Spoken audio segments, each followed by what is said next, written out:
ठाण्यातील श्री घंटाळी मंदिर संस्थान हे गेल्या 4 वर्षांपासून ठाणेकरांच्या श्रद्धेचं महत्त्वपूर्ण केंद्र बनलंय. श्री विद्यासाधना सेवा संस्था आणि श्री घंटाळी मंदिर संस्थान यांच्या संयुक्त विद्यमानं ठाण्यातील घंटाळी मैदानात पंचदिवसीय भव्य श्री हनुमान महायज्ञ आयोजित करण्यात आलाय.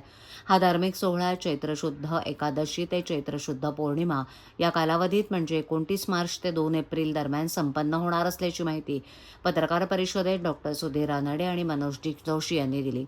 या महायज्ञात दररोज विविध धार्मिक विधी, पूजन आणि सामूहिक उपक्रमांचं आयोजन करण्यात आले. विशेष म्हणजे मकर संक्रांतीपासून सुमारे 3000 भाविकांनी दररोज 11 वेळेला हनुमान चालीसा पठणाचा संकल्प केला असून या एकूण 11 लाख जपाची पूर्णाहुती या महायज्ञात केली जाणार आहे.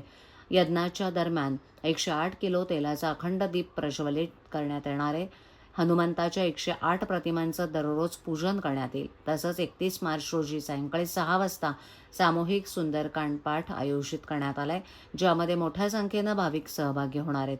या उपक्रमात सुमारे 2000हून अधिक भाविकांचा सहभाग अपेक्षित असून सर्व हनुमान भक्तांनी या भक्तिमय पर्वाचा लाभ घ्यावा असं आवाहन आयोजकांनी केलं आहे.